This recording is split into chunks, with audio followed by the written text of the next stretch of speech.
Good evening. Hey! Who says that they will do a donut challenge one week and then hides behind the dentist the next? Not us. It's Anan.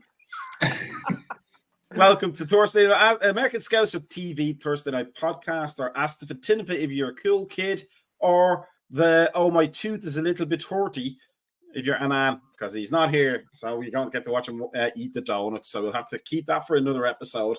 For maybe next week, hopefully we'll get him. But we're here at least, the three handsomest people in the American Scouts or TV universe, and definitely the most technologically challenged. You know that much for sure. So we've got Brian and Trevor as always. Brian, how are you? I'm pretty good. How are y'all? Oh, we're good. I think everybody ready for May to be done, and for You see it, man. the rest. What The a rest. month. The rest of our lives to continue, hopefully, on an upward footing. Trevor, how are you? Yeah, maybe gone. Other than that, I'm doing fantastic. Here is what we're going to talk about tonight. We're going to go. Vincent Kompany confirmed as Bayern Munich manager, failing upwards, and we'll have a chat about why that seems to be the case. We'll look into Slot's use of the 4-2-3-1, which will make Saidu incredibly happy next season. I'm sure he doesn't use it all the time, but we'll discuss who we think out of our current players will fit in what positions ideally and who their backups will be. And then a little bit of a chat about the Euros and where we think it's all going to go. And suitably, Trevor has his nice little moniker on the bottom there to suit the topics of tonight. But for now, we'll start with Vincent Kompany. Now, if it was a betting man at the end of the season, or maybe the middle of this season, January, February-ish, I would not have put my money down on Vincent Kompany being the next Bayern Munich manager. But next Bayern Munich manager he is. I mean, he's got Burnley relegated, twice? And has admittedly brought them up twice as well. But when you think of all the pantheon of managerial greats, Brian, that Bayern Munich has had and where they've come, I mean, they have taken some risks on some managers, but they've usually done something to earn those risks. But Vincent Kompany, other than being a fantastic player, what on earth has he done to deserve it? You got me.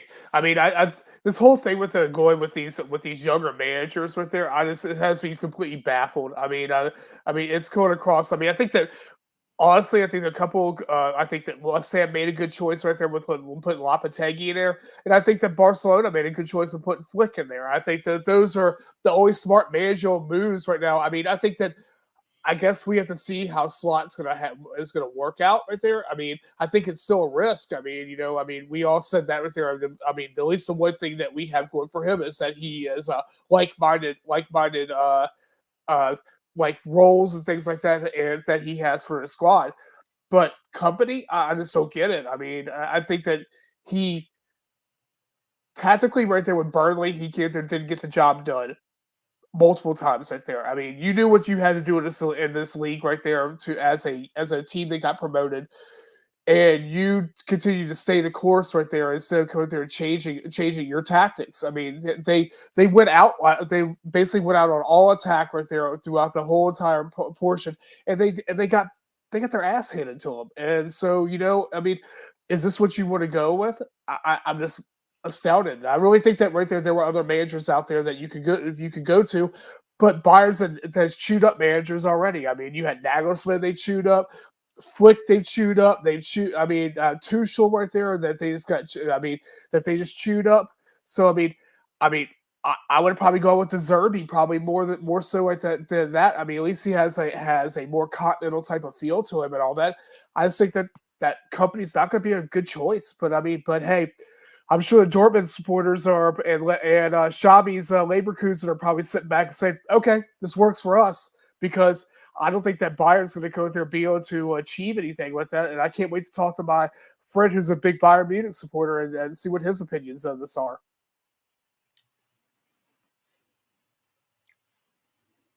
Muted. We talk about Slot, Trevor. That's we were 5 minutes in, first technological mistake. We're Thursday night. What are you gonna do? It wouldn't be us. We didn't. if we didn't do that and then criticize Darwin Núñez, which may not happen tonight because I think there's no, we're talking about Liverpool. No. But we'll talk about that when we get to it. But at least Arnie still has the league title. Our reservations, at least when Brian about Alonso, was that he hadn't won anything when he was considered for the Liverpool job, but he has done a German double, so worthy of consideration for any job outside of maybe Barcelona and Real Madrid right now. Vincent Kompany, though, I mean, is a championship really going to set you up for the rigors of the Bundesliga and the Champions League on top of that? Brian talks about the young managers thing, but these are all young managers who've played professionally. It seems to be going back to the bad old times in the 70s and 80s where they just hired whoever was great with their left foot or whoever stopped the free kick with their face, as Kompany seems to have done several times when he was a child. There doesn't seem to be any, we talked about before, there doesn't seem to be any apprenticeship for these managers, does there? No, it seems more focused towards public relations and marketing rather than results. And the main theme of this is failing up. He is a guy that has gone through a lot of things, and what he did in the championship is entirely commendable because I think just objectively everybody can look at that league and go, there is some real challenges to navigate with the extra teams and just the way the games get kind of scheduled really fast and loose during the winter months where we bitch about fixture congestion in the Premier League. The championship, it's even worse. And a lot of these teams are just doing this without the real rigors of Europe and that grandeur that comes at the end of these things. But in the end, I think it's something where Kompany, and I wanted to make it just kind of like a niche NFL reference. There was a coach named Eric Mangini who got more work than he ever deserved to. And the running gag was that he was a great interview. And when I saw that Vincent Kompany was in the running for this job, I go, he's going to get it, because the fact that he's even in the running must mean he's a great interview. And we're going to be sitting back here in probably 8 months going, well, I guess that interview wasn't that great because he's getting sacked and being replaced by insert Bayern legend here to take over for the rest of the season. And then everybody's just shaking their fist as to what could have been. I don't wish ill upon Vincent Kompany, despite all of the trauma he's bestowed upon me in my life. But it is one of those things where you kind of just need to not outkick your coverage and just be where you need to be. And do that apprenticeship to get yourself appropriately ready for the job at hand. Brian, if you look at Bayern Munich, they're not going through a good time right now. If you've gone to a highly successful Bayern Munich that had won a few titles in a row and continued that, got to the final of the Champions League, even if they didn't win it, you would think that's how, like, they're taking a risk, but it's a well-oiled machine.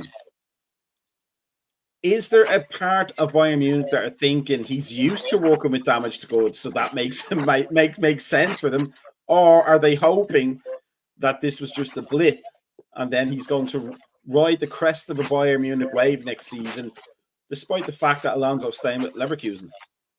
I think you have aging. Bayern has the aging squad they have issues with their as far as like their formation. There's lots of different multiple problems with there. I don't think this was even a creation with Tuchel right there. This is a base from picking off players right there from other teams in Germany, and this is to say for this to say, hey, I'm picking him up right there because he did well with this squad, but not really coming to, but underperforming and there. I mean, there's people in that squad right there who like Coleman. I mean, there's other people in there that they could use in there. I just don't understand what the problem is with them, except for way above them, because they've also had turmoil up in the presidency right there, because they've ousted right there. I think 2 years ago they ousted the entire upper management team there, reestablished them. I don't know. I mean, it's almost like a Man United issue right there, where they're rotten to the core. I mean, until you actually do a complete purge, you don't go in there and get things straight. I mean, and you're going to see the same thing with them. I mean, they're the same thing. They're a potential to be a fallen giant. I mean, their potential to be to go back into there, because what players right there are going to be so enticed right there to go to them right there if they see that there is no upward mobility. I don't think Vincent Kompany is upward mobility. I mean, I think that he's a liability in my opinion. I mean, I think that he doesn't really. He's managed a Belgian side. I mean, and he's managed at Burnley. That's about it. I mean, is that somebody you want to go there to go to a top six side in the world?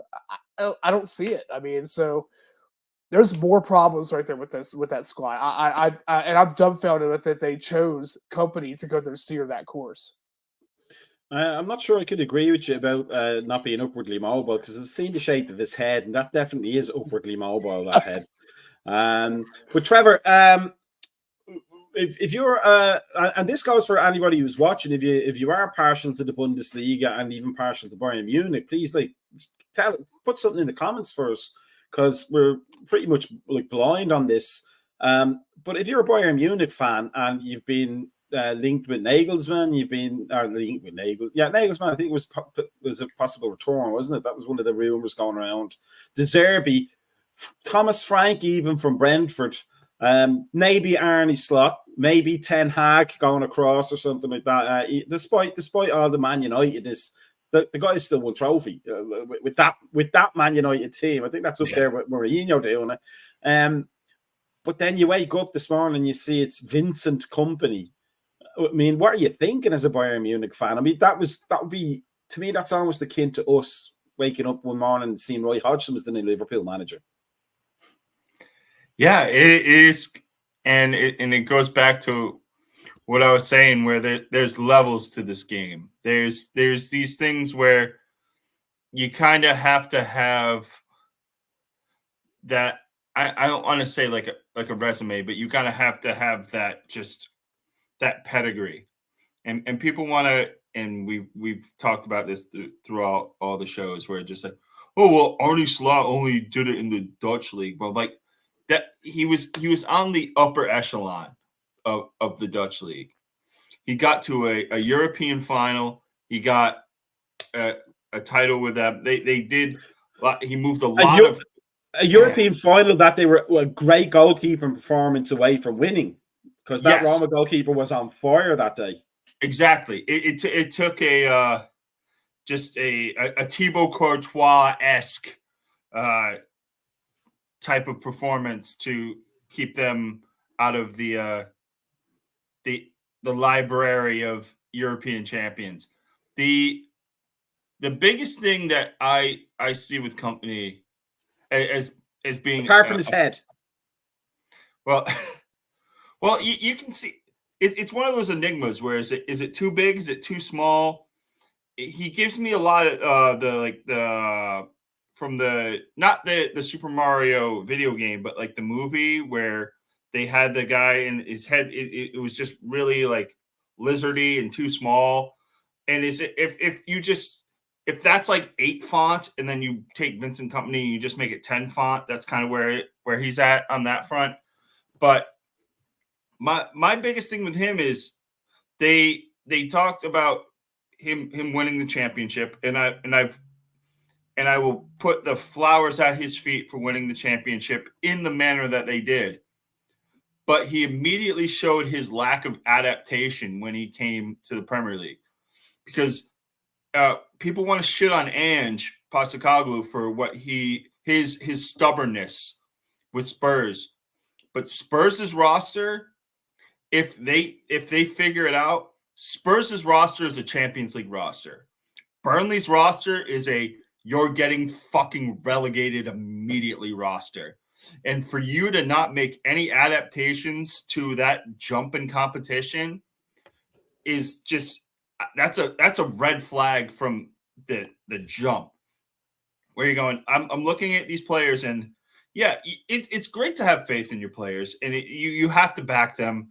And that I'm not saying that there needs to be any sort of you're going into the locker room and going, well, you guys suck, and everybody knows you suck, and we think we're going to go down, but we're going to go down in flames.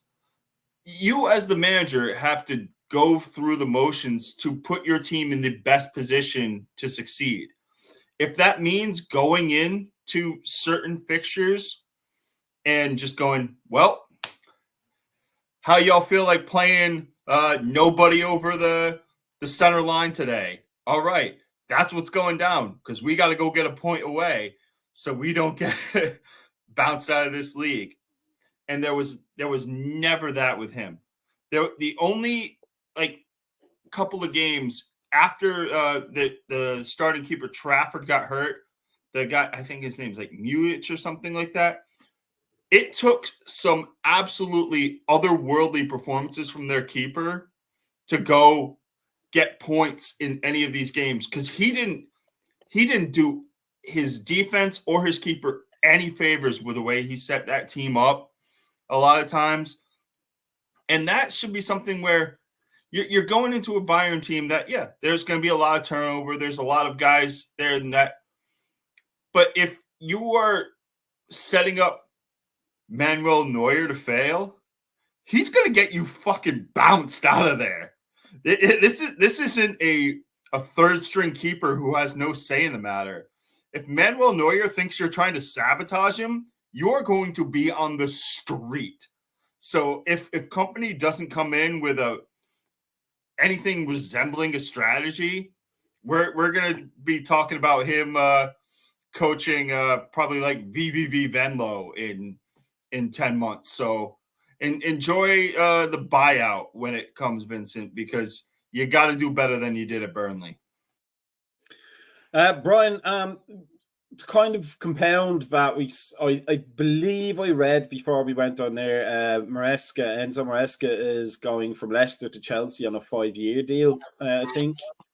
And that's another case of somebody who's just won the championship, getting a club that has top 4 ambitions.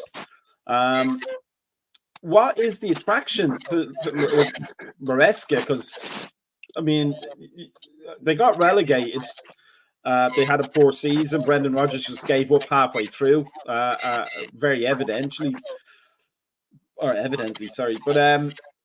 is Maresca again? And I was talking to a Chelsea fan today, and he's not confident either. Is Maresca going to be the one that ties everything together for Chelsea?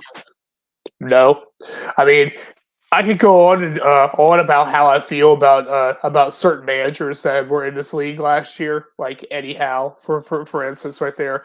And I could go on about Pochettino, but I think that hiring this guy is a step below of what Pochettino could offer you.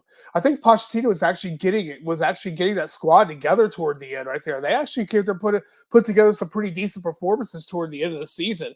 I mean, for them to go there and go from a 10th spot all the way up to a European spot was a pretty good accomplishment. I mean, I don't know what transpired right there. Supposedly right there, I think that Bowley came there and said that he didn't want to get rid of him, but the board altogether came there and basically said, hey, he's got to go. I mean, sure. But I mean, even if it goes with the Ipswich manager where he was getting touted around right there throughout the whole league until he actually said, hey, guess what? If I leave Ipswich, I'm going to go somewhere. I'm going to get canned quick. So it's like, I don't know. It's just, it goes back to this whole thing I said right there about these young. Oh no, self-awareness. Exactly. It goes back to the whole thing with these younger managers right there. I mean, I just don't think it's like this, like the new Kool-Aid right there that people were drinking right there, that, you're going to ditch an experience right there for some guy who right there, who just basically brought us a sign up from that was for the championship to the premiership. I mean, what does that warrant? I don't know. I'm just, again, I'm dumbfounded with this whole thing right there with these managers. Company, you could go down the list right there. I mean, the only ones, again, like I said, that made sense right there was Lopetegui going to West Ham, and I think Flick going to Barcelona. Those are only two manager swaps so far that really, honestly, I'd say checking a box. I mean, Slot, again, as I said, Slot right there. I think the Slot because of his system right there. But as far as experience and things that go there, those two managers are the only ones that make sense right there with this manager merry-go-round so far.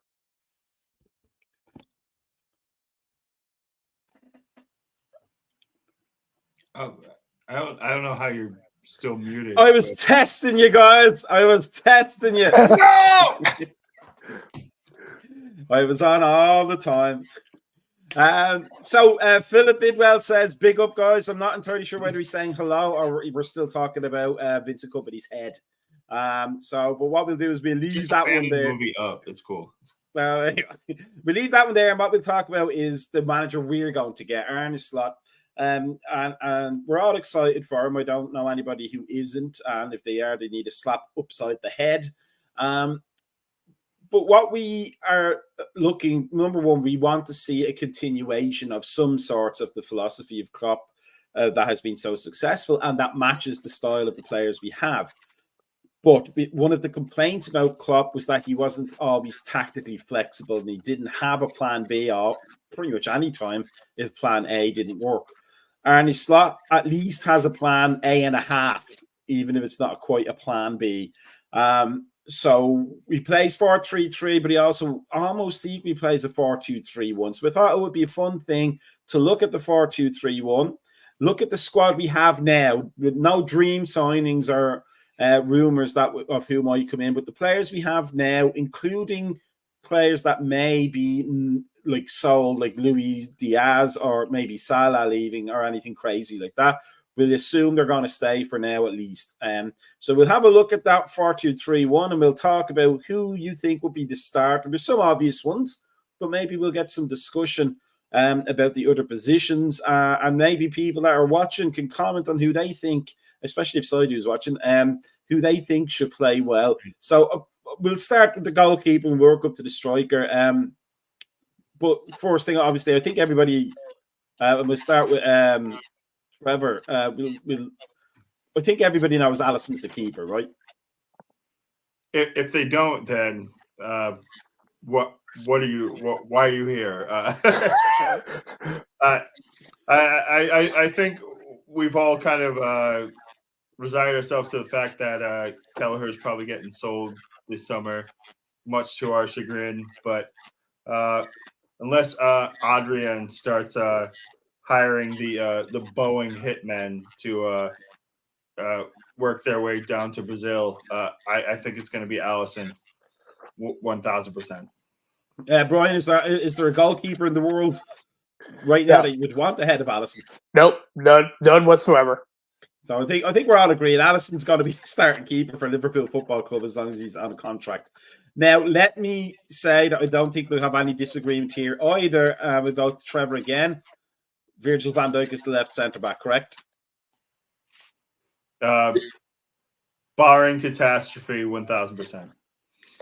Brian, yeah, no disagreement there. No, none. Now, so here's the first point of contention. Right centre-back. We have Joe Gomez. I'm not naming him in any order, but he plays there. That's where he started. We have Ibrahim Konate, who needs as many salads probably as I need to eat before the start of the next season. And then we have, I think, one of the revelations of the season in Kwanzaa. And I would be quite comfortable with Kwanzaa being our starting centre-back from the current squad. So, Trevor, what say you? Who do you put at right centre-back? And why? I'd say if you're going to go for the next generation from the get-go, you got to go Kwanzaa. I want Konate to be that reclamation project. I want him to get his shit together because for as disappointing as he was this year, there has been so many flashes of him just being absolutely elite. And there's so many times, especially in big matches, where he has imposed his will. The fact that last year he could not get out of his own way, and as so many people have said, he just looked lethargic because he's always injured. So you always have to kind of plan those little 2-week siestas for Konate, especially around February and March, where you're just like, oh well, he's got a hamstring tweak.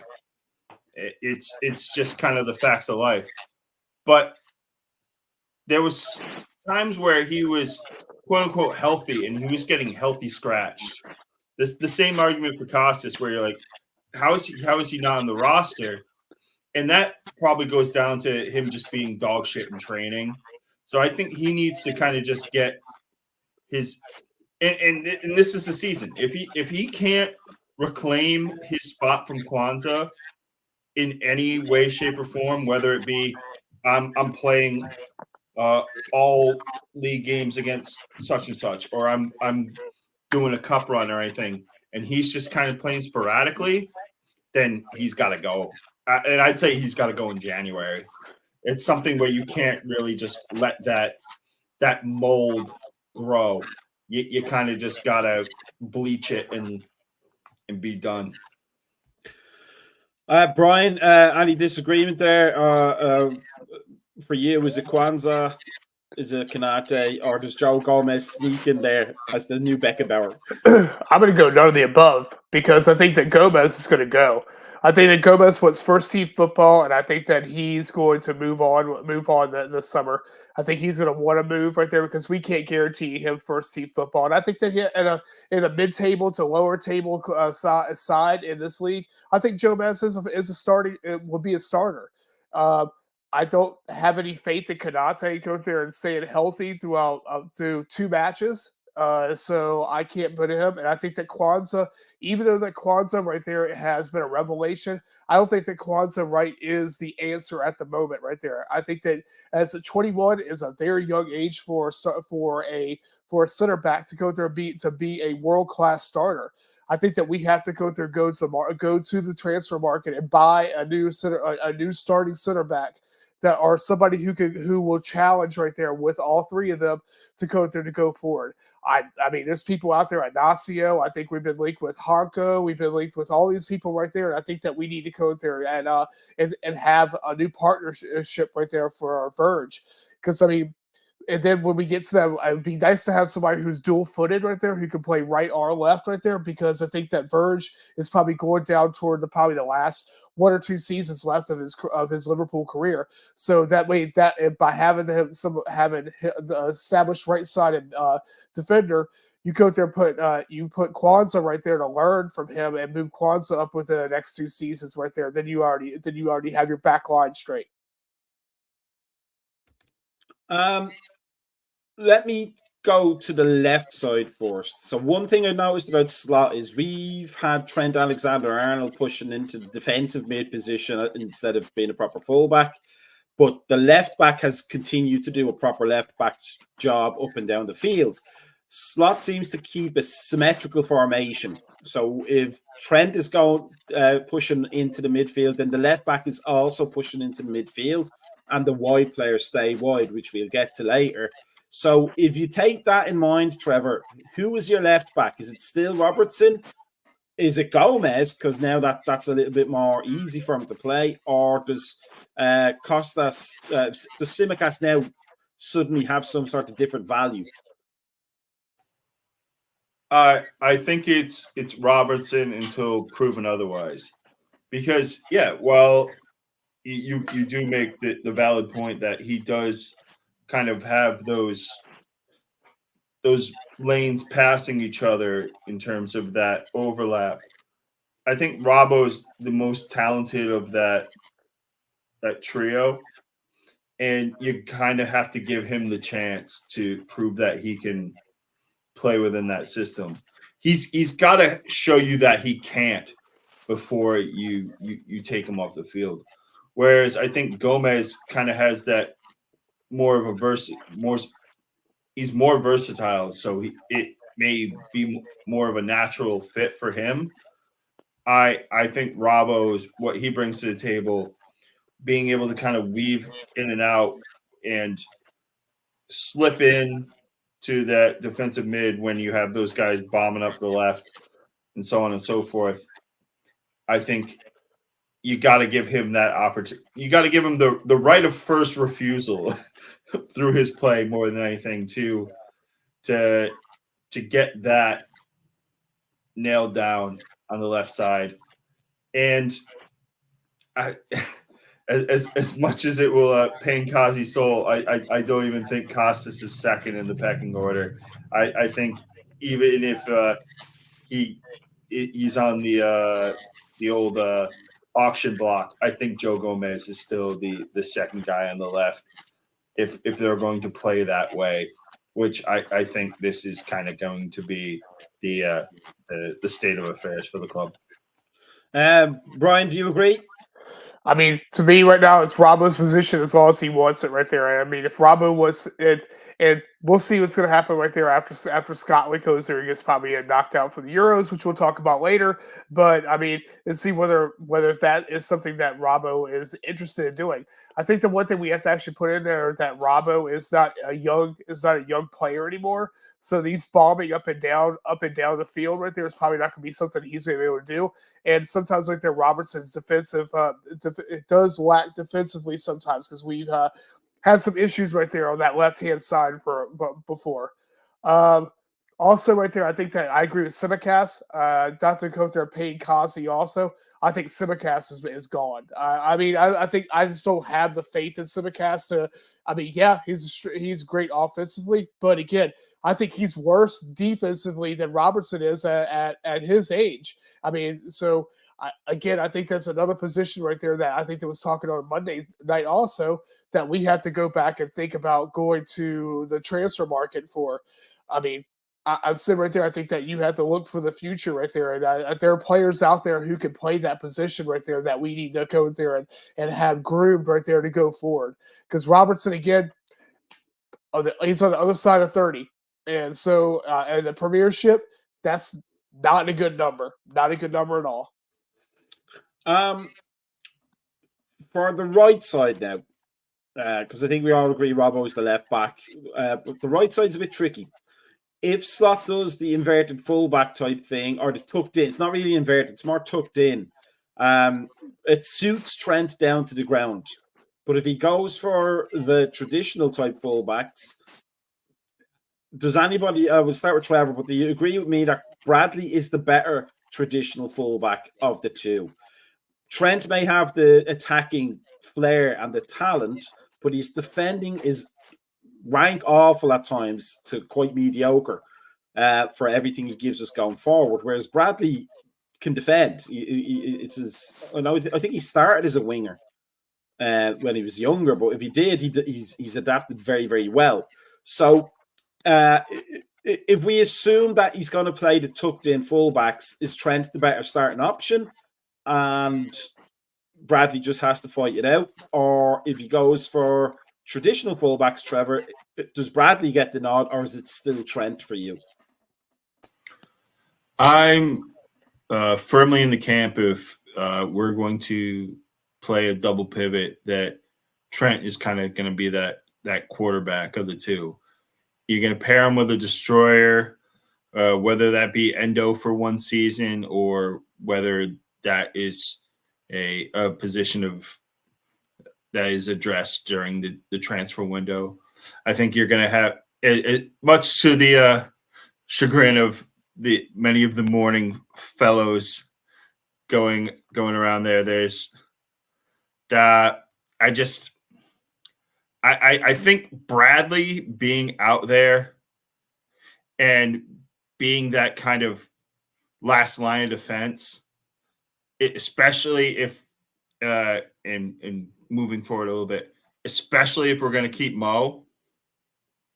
If Mo is going to be up in that right attacking mid spot, then I think Bradley just has to be over there. And having Trent kind of just being that kind of fulcrum point in that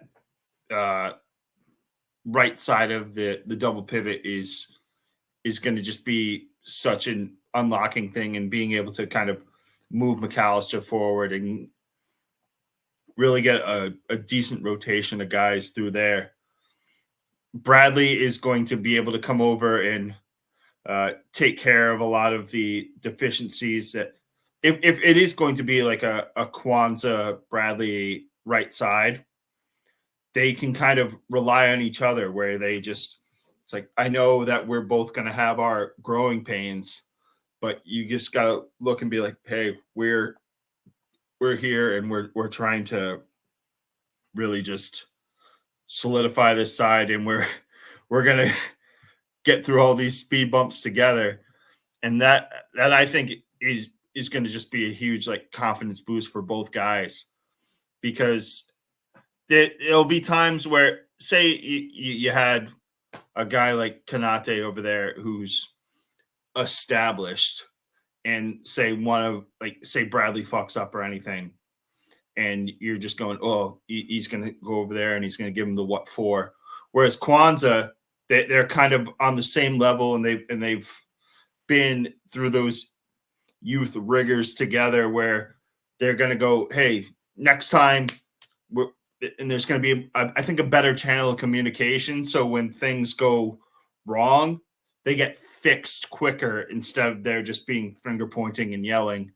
So I think Bradley on the right and Trent getting pushed into that right defensive mid is probably what's going to be the that's just my opinion in terms of a plan of attack on that side of the field. Brian, what do you think about the whole Trent Bradley thing? And then does Trent move into midfield, do you think? Nope. I think Trent. I think that right back position is Trent's, and I think that Trent's going to keep that right back spot. I think that Connor Bradley right there is going to fight it out right there, but I just don't think that. I don't want Trent in midfield. I don't think that especially laying back there in a double pivot. I just don't think that he's that person.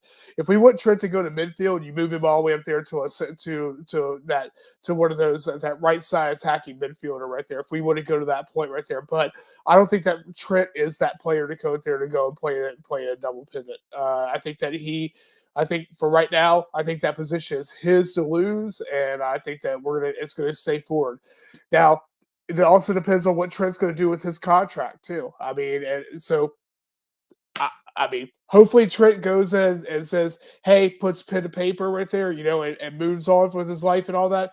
But if not, right there, we can't keep on going there and letting these players go there and eat down contracts right there, and then just like say, "Hey, thanks for your time. Have a good career." I mean, and then Real Madrid sits back and says, "Oh, great! You mean we have a new attacker attacking right back? Great, fantastic." No, so we have to go in there and actually. I think that Edwards is going to figure this stuff out first. But I think that once it does, it's Trent's spot. For the midfield, let's just, for the purposes of argument and to keep things simple, we'll call the left defensive mid the defensive mid, the 6, and the right defensive mid the 8, and the central attacking mid the 10. Just to keep it simple. So let's go with the left defensive mid, because my proposition is that right now it's Endo's. He's the only proper defensive mid we have at the entire club of senior status.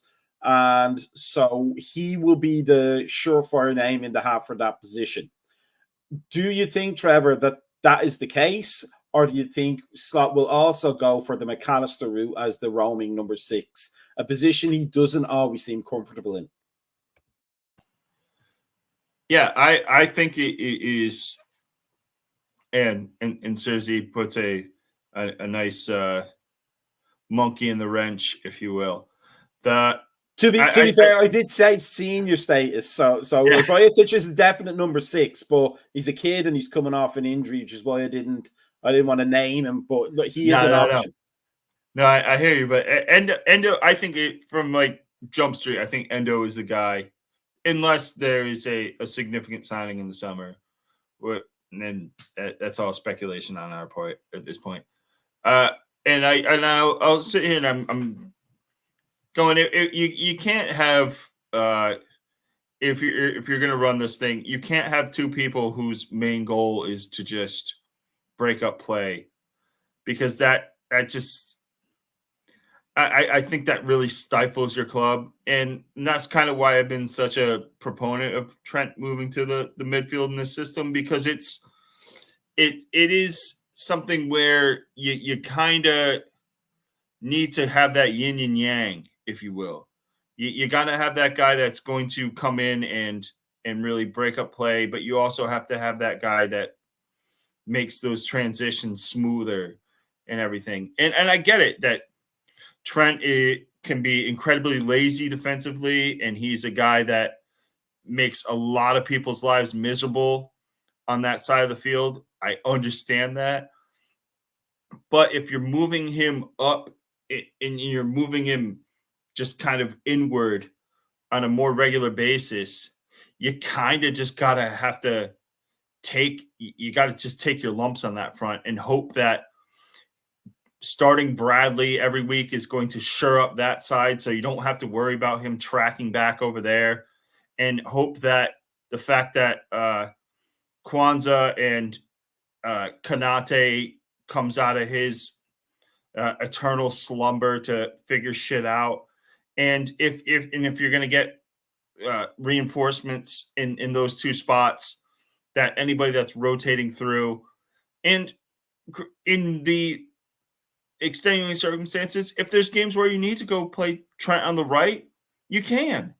It's something where you don't need to have things entirely set in stone for the entirety of the season. You have that fluidity, and you can make things work based on opponents or rest needed or guys being hurt, so on and so forth. You can have that fluidity and you have that versatility. But my biggest thing, circling back to the original question, is, until Bajcetic can prove that he's 100% healthy and gets a couple games on his belt, I think that stopper, so to speak, in the double pivot is Endo, at least for this year. Brian, do you agree with that? Do you think it's Endo come hell or high water? Because I know you're like me, you believe in a proper traditional number 6 and not shoehorning into players into those positions. But for all intents and purposes, is it Endo's to lose to Bajcetic, barring any signings, which we're not talking about tonight? Wow, I know we're not talking about it there, but I do think that's definitely a needed spot. Right now, it's definitely Endo's spot right there. I don't think that Bajcetic right there, to me, right there would probably be at number third on the chart right now, in my opinion, behind that empty slot right there. That would be right behind Endo to go going forward. I don't think that McAllister right there is that player to go with that side, so it has to definitely be Endo's right there at the moment, right there. But I mean, Bajcetic's right there, like the injury he came off of. I want to see what he does in preseason right there, and see how he's utilized, what his workup is, and to see whether that is actually a viable position for him to move forward into. I mean, it may be that we may come into a Bajcetic maybe a. That's an injury that he had right there is a pretty awful injury. I mean, that's why we didn't see him for this almost an entire year. I think we moved him. We played him too soon because, I mean, the kid looked lost in that one match that he was in right there, and it was not even fun to watch right there with him. I think that but right now, it's Endo's spot at the moment. Let's move to the other position. So the right defensive mid will be the 8, the box to box. So somebody who can defend, somebody who can attack, and maybe think of that position in that way. I can see where Trevor's coming from. I think Trent could do that job, but also that seems to suit McAllister really well. So Trevor, for you, if your choice is in that spot, right? I can't think of anybody else who's a box to box midfielder for us. Gravenberg, I forgot Gravenberg. I don't mean that in a bad way, but I just forgot he was there. Maybe Gravenberg is that player. So is there a bit more competition for that position if we consider Trent as an option in there, than there is maybe for the 6. Yes, this is that tried and true position battle. This is something where Slot kind of has to find the best thing that he can put forth. Just from what he sees, that I think there's a lot coming in where he is going to get a lot of input from the, not necessarily because all the old coaches are leaving, but just the what's left is going to be like, hey, we did this way. Not necessarily telling you that you have to do the same, but this is kind of how things go, and these guys have the expectations to play here in this such a thing.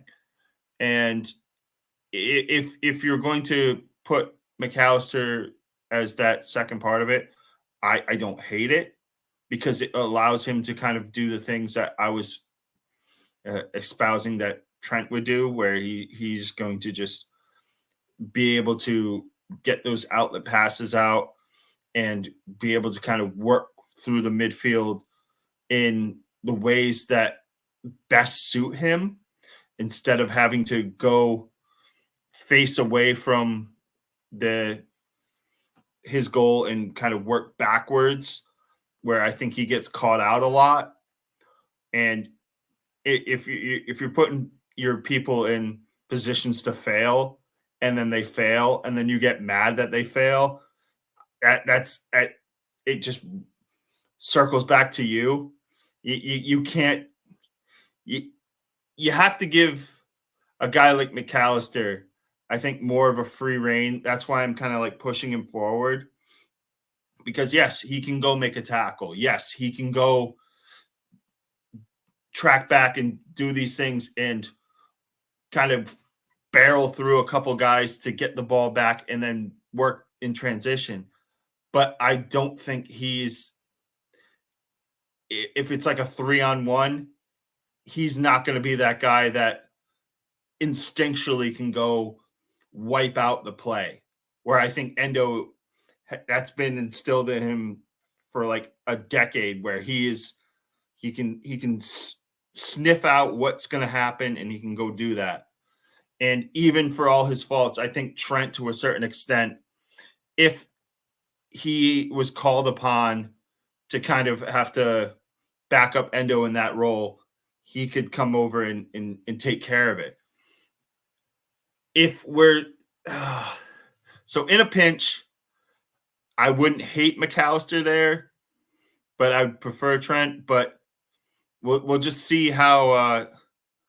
I think a lot of returning loanees is going to be big to what that center attacking mid role looks like for this club. Brian, I'm going to assume you're going to stick with you don't want Trent in midfield. So for that position, does it come down to McAllister, Gravenberch, maybe Jobbersley? I don't know if that would be in his wheelhouse, or one of the returning, maybe one of the young players, maybe Bobby Clark, maybe what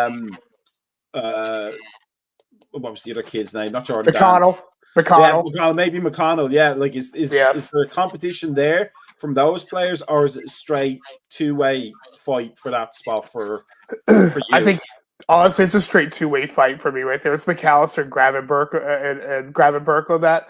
I think that McConnell right there is, as the amount of faith that Klopp had him, I do think that McConnell needs to go on loan right there to actually go and get a little bit more experience right there before he goes through there. I almost feel the same way about Bobby Clark right there, but I don't think that Bobby Clark right there is suited for that type of position. I think he's suited for a position that we have a lot of numbers for at the moment. So I don't know exactly what we're gonna do as far as like the other positions, but this position right now is definitely McAllister, then Gravenberch in rotation right there for other matches. I think that McAllister is definitely a way above Gravenberch, not to kill John off. I know John with his Gravenberch sessions and stuff like that, but McAllister, they're not even on the same page with each other, in my opinion. Let's move to the attacking midfield as a unit. So on the left side, we could have Diaz, we could have Gakpo, you even have Nunez in there. The central attacking mid, the 10, could be McAllister, it could be Elliott, it could also be Carvalho. Let's not forget I think he's coming back, isn't he? And that is his, I believe, his spot that he likes to play in. Right side, it could be Salah with Nunez up front. It could be Elliott with Salah up front. It could be Gakpo, it could be Diaz, it could be McConnell, it could be Szoboszlai. There's a lot of options in that attacking midfield three, Trevor. If you were in charge of putting the first team sheet out, who's your three across the field? Yeah. So in my hypothetical thing, I got McAllister in the middle. So my little TP across the top. I'm fully convinced that Diaz is probably going to go. My thoughts that Mo is going to leave have dwindled a bit, because I think it would have been something where if the Saudi league was going to come back in for him, it would have been immediate. I know their league still is kind of ongoing and is winding down, so it couldn't be something where they're immediately like, "Hey, we're going for this." But I think there would have just been those rumblings where the offers that came last window were not in January, but the one before, where it was just they realized that they came in poorly timed. Now I think if any of those kind of 4 state-run teams are going to come in for them, they're going to do it early, just because they don't want to have that saga again. And we'll see how that goes on. He seems pretty committed for at least this season, and if that runs out his contract, then that's something that Edwards and all that crew can deal with on their end. But I'm of the ilk that Gakpo on the left is just going to make so many defenses' lives miserable.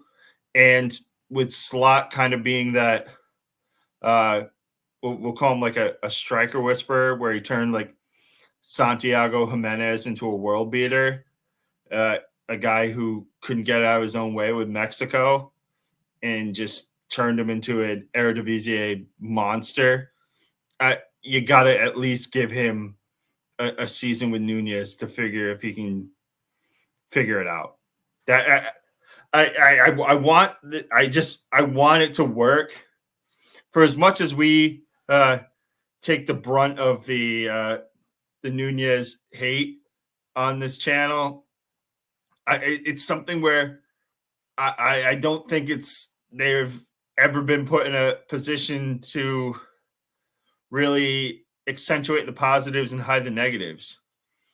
And I think with Gakpo on the left, where he's shown time and time again that he's most comfortable, especially in league play, in the Europa League, he was kind of okay moving about. There was being able to like put him in the middle, put him up top in the like against Sparta Prague and stuff like that.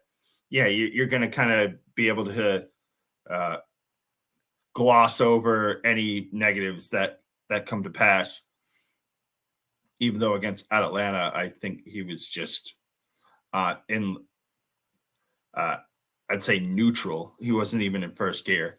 But I think if Mo's going to stay, he's over on the right. Gakpo's on the left.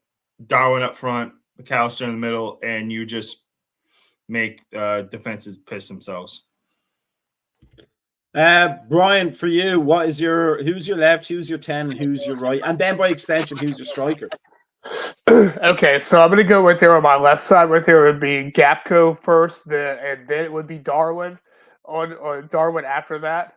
For the middle right there, I would say it would be Harvey, Curtis Jones or Slabazai, somewhere in one of those three right there through there. The right side, if Mo stays, it'll be Mo. It'll be either Slabazai and then Doak right there after on that part there. I think that again, right there, and then Bobby Clark would probably be also on that same central attacking midfield, but a lot further down the pecking order. That was more or less what I was saying earlier, right there. With that central, I think that central attacking midfield position has a lot of depth right there for this that we have for this formation, and I think that I would not be surprised right there if something got called or either loaned out or something like that done right there to ease up the player playing time. Um, I think Diaz is going to go. I mean, I think that pretty much everybody in the right mind right now is thinking that he's the easiest person to go with there. But I also don't think this right attacking midfielder is right for Mo either. So I'm kind of lost on it right there. I think that if Mo stays, I don't think that this is the right place for Mo. I mean, but Mo's also not going to be that that striker because I don't think that suits him either. Because I mean, especially with a narrow formation, Mo's not touching the sideline. And I think that what Mo has been doing is touching sideline, moving back in toward the middle. And I don't think this suits him. I think that we may not see this 4-2-3-1 right there. I mean, and the way it is right there, because I mean, Slot may have to modify this to make do for players. I think the front right there is going to be a Jota / Darwin kind of combination right there. I think that Jota right there is more of a fox to box, more of a better striker than Darwin is. But I do think that with these background attacking midfielders, I think that Darwin could come good. I think that there's a lot of energy behind him that set him up right there where he would have to go there and force it. But again, I think that the central attacking midfield position right there, we have too many assets. I forgot even Carvalho. I forgot about him right there. So we still have him coming back. It's just a lot of people in that spot. So somebody's going to have to go in this. And I'm just at a loss of what they're going to want to do because they're going to want to capitalize on the money. Edwards is. And I do think that there's a good chance that Carvalho, when he got shot widowed at Hull, is probably going to go. I think that I think that that's a good possibility.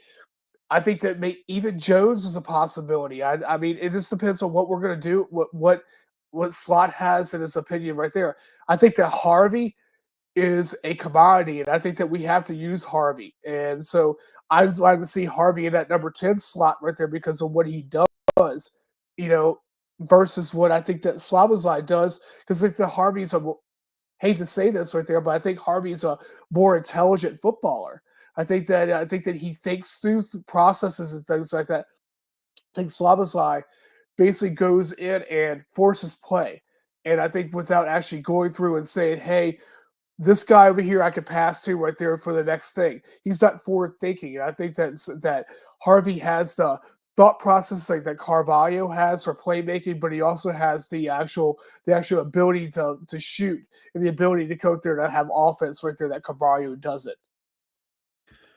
Let me cycle back, Trevor, just very quickly, because Brian just mentioned Curtis Jones, and Curtis Jones might be made for that box-to-box role as well, but none of us thought of him. Does that spell danger for Curtis Jones that he maybe hasn't done enough to say that he's in contention for any of these spots? Or is that more recency bias because he hasn't played as well as we know he can in the second half of the season? Oh, I entirely think it's recency bias because Curtis Jones is a guy that could get 2 or 3 games at the start of the season off the bench, kind of like how Harvey did this year, where he became that super sub and kind of works his way back into our consciousness. I am not in the camp. A lot of people are trying to just put him on the back burner. I think he's way too valuable of a player when he's healthy and when he's right, where he can kind of just he is. You can play him in a lot of different spots. I don't particularly see him as a game changer, but he is a guy that can give you a steadiness and on a case-by-case basis, a match-by-match, if you're going against a team that gets a lot of possession and you want to get a guy that can take that away from them and not immediately give it back, he's a guy that you can rely on to do that job. And he shouldn't. I'm not trying to like shun him from things. I just think there's better options as of now.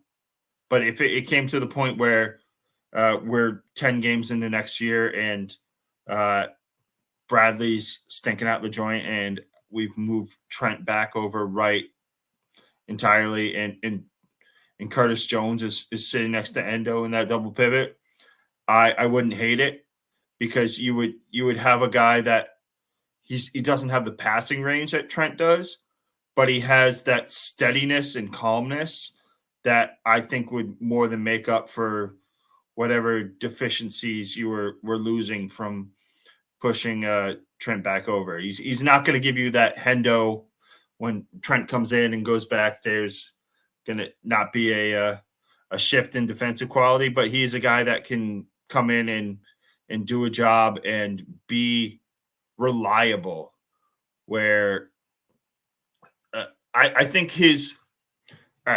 my biggest thing with Curtis Jones is his peak and his valley are much closer than a lot of other players, where he's not going to like set the world on fire and he's not going to burn your team to the ground.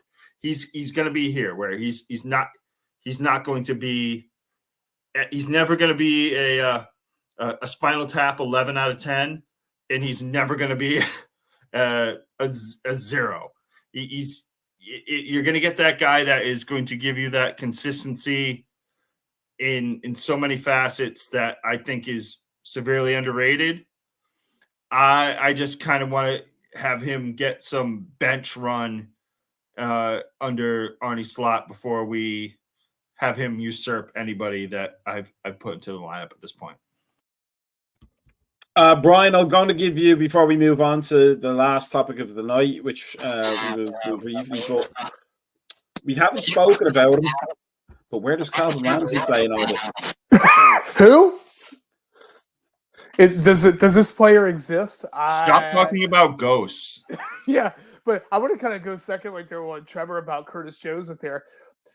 It depends on if you want a utility player, because I mean Curtis Jones is a utility player. I mean, kind of the same vice right there that you would think of Gomez on the opposite part of the pitch. I mean, I think that Curtis has many attributes right there that are great that that we could use, but I don't see him go there beating out some of these positions at the moment right there. And I kind of like what Trevor said. He's a bench player right there. I mean, so what do we? I mean, is that something that we want to go there and pursue? I mean, do we want to have that kind of asset right there? Is it something, thinking of marketing and thinking of what Edwards is going to do, is this something that they want to move forward with? I mean, it's also something that Curtis Jones wants to move forward with right there. I think that Curtis Jones, there's going to be a lot of matches that are going to come up, and I think that he has the capability to go there playing in that box-to-box, also playing in the 10 spot. But I mean, I think that you have to look at the big part of the game. Players want to play. I mean, so is he going to get the playing time right there that he wants going forward? Go ahead, Trevor. Maybe Arnie Slot makes his substitutes before the 70th minute. Maybe that'll give him a better shot. I think that's a fair point. So let's move on to the next thing, and we're going to keep it fairly brief. Euro 2024, pardon me, I got my time machine there. 2024 is coming upon us. We will be having shows at American Scouser TV throughout that, so we will still be giving you the awesome content, which you should be liking, subscribing, and commenting on all the usual channels. But here's what I want to ask. I'll go with Trevor first. It's like a threshold question almost. Pick your 4 semi-finalists, but one of them has to be a dark horse. Doesn't matter who's playing here. We're not going to get into who plays who in the seedings, etc. But who are you out of all those groups there? And I don't have... No, that's not the one. Hang on a second. There we go. We have the playoff winners are Poland and Republic of Georgia. I'm not picking either of those. Apologies to Matoush, but he would understand. picking Poland to go deep in this tournament. He wouldn't even do that on his most optimistic of days. So let's look at the updated one. There we go. No, we don't go. There we go. Yay! So there's the groups. There's the proper groups with no playoff positions, not undecided. So those are the groups. You have to pick 4 teams, 3, whoever you think may be the favorites, whatever happens to be. But one of the teams in the 4 has to be what you would consider a dark horse, not Poland. So Trevor, we'll go with you first. Who are your top 3 teams to make the semis, and who's your dark horse? So my top 3 teams, mostly because it's going to be seeing the way the third places slot in to it at the end. I think France is pretty much a shoo-in to make the semifinals. It'd be hard to get off of just because Portugal's group is so terrible. I'd say Portugal is probably going to sneak through because they're going to catch a team on, especially somebody from Group B that is just absolutely beat up. I'll go with from Group B. I will say that's against my better judgment in the Euros. I will say Spain over Italy, and my dark horse will. It burned me in the World Cup, but you know what? I'm a glutton for punishment. In Group C, I'm going to go Serbia. They're a team that is just filled with destroyers, and if there was ever a team that would destroy it's coming home energy early on, I'd like it to be Serbia. So that's my dark horse. So you're for, just to recap, your semifinals are France, Portugal, Spain, Serbia. Okay, I like that Serbia call. Brian, what about you? Okay, I'm going to go with that. I think that England is going to go through because they like the bottom one in the toward the semis or toward the championship. I think that Spain definitely right there is will go above Italy. So that's 2. I think that the Netherlands right there are going to ease out France on there, and my dark horse right there is going to be Portugal because I think that people really don't rate Portugal right at all. And I think that Portugal is a pretty hardcore squad. I think that's a decent call. Mine is going to be Germany because they're the host. They always end up going somewhere. Germany, Portugal, Netherlands, no, Spain, and my dark horse is going to be Ukraine because I just have a feeling they're going to have that. Like they're going to have everybody behind them in that tournament, and they do have some good players. Let's be honest, that they always have had. So that's my dark horse. Scotland. No, Scotland. As much as Steve Clark does a good job, but I definitely I'd like England to get out of the groups and then get knocked out in the very next round. I think that would be the best for all, and for Turkey to get to the quarterfinals just for Timuchin. But I don't see him going much further than that. I feel bad for Timuchin's group stage viewership. Those are going to be some rough fucking matches to watch. Oh, they're going to be bad ones. Yeah. There's gonna be some 0-0s with like 4 shots, 1 on target between both teams. I think Portugal's got a really easy route through that squad in that group. I really do. I can't see that Georgia being a challenge, and Czech Republic isn't the Czech Republic from like 4 or 5 years ago. But they're also a team that plays down to the competition so much. They'll sit there and they will go like, oh, we're just gonna have a bus parking competition. Let's do it. We'll get it. We'll get our goal. Like Ronaldo will go get a penalty or something, but we're gonna just sit here and. Do you want to watch 90 minutes where we have 82% of the ball against Georgia and we get 3 shots off? Well, that's what you're getting. Enjoy. And I'm sorry for whatever network gets that particular game. That's not a great advertisement for me, and I apologize. Is it on ESPN this year, or so? Who's advertising in the U.S.? It's probably ESPN. They had the qualifiers. Okay. So the only thing about it for me is that I've just realised Group D is all countries that were conquered by Germany in World War II. Oh, yeah. So that could be interesting.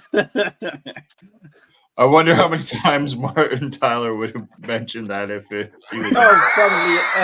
Probably every single second for the entirety of the tournament. John Champion will talk about it like we were so. Hey, did you ever really notice right there that all these teams right there were conquered by Germany?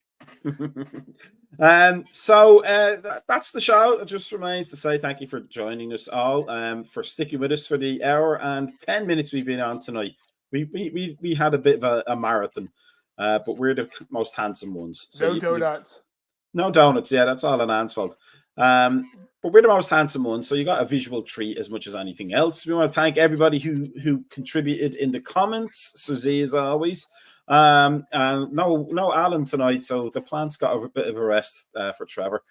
But we will be back soon. Too hot in Houston. That must be too hot in Houston. We will be back as usual. It just remains to say, make sure you are liking us and following us on the YouTube and on the Facebook and Instagram and on X, formerly known as Twitter, formerly known as DB Cooper.